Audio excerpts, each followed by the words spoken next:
Spoštovani visoki gostje, spoštovane gospe in gospodje, dragi Boris Pahor, lepo pozdravljeni v imenu Študijskega centra za narodno spravo in v mojem imenu v tem prelepem Kobaridu.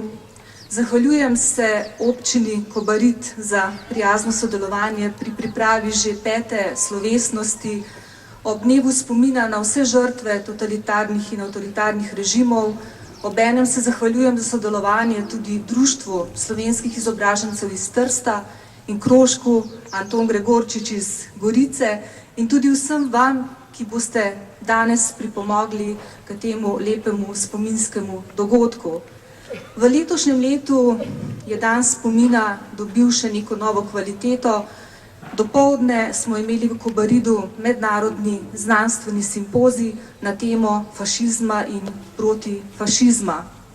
Torej še enkrat lepa hvala vsem, ki ste danes tukaj v spomin na vse žrtve. Spoštovani, Evropa je letos počastila dan spomina 23. avgusta v Litvi, ki trenutno predseduje Evropski uniji. Tam so se zbrali predstavniki Evropske komisije, različni visoki politiki, pa znanstveniki, pa tudi mladi iz vseh držav članic Evropske unije, ki so razmišljali o prihodnosti.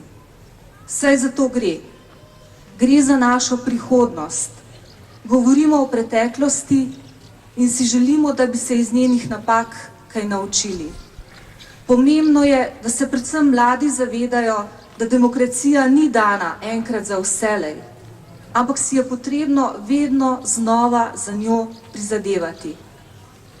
In o demokraciji in njeni krhkosti je govoril tudi kobariški rojak Andrej Slavko Uršič. Plošča v spomin nanj je tukaj na hiši za nami. Andreja Slavka Uršiča je ugrabila tajna politična policija UDBA pred 66 leti in od tedaj je izginil neznano kam. Usoda Andreja Uršiča je le ena izmed mnogih usod. Tisoče in tisoče je na Slovenskem še nedokončanih bolečih zgodb. In to so stvari, ki nas bolijo, ki nas delijo, ki slabijo našo prihodnost. In tega bi se morali v vsakem trenutku zavedati. Potrebujemo sprejem Evropske resolucije o spominu in vesti. Potrebujemo celovito pravno presojo totalitarnih zločinov. Potrebujemo pokop mrtvih. Potrebujemo njihovo identifikacijo, kjerkoli je to le mogoče.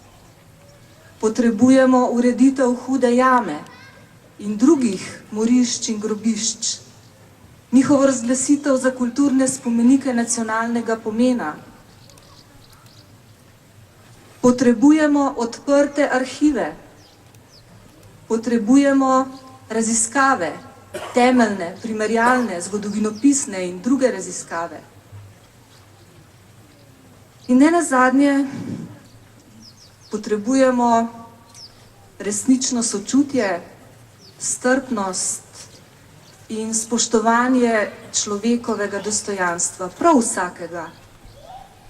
In šele potem bomo lahko rekli, da je naša generacija prispevala k mirnejši in spravnejši prihodnosti naših otrok in naših vnukov. Hvala lepa.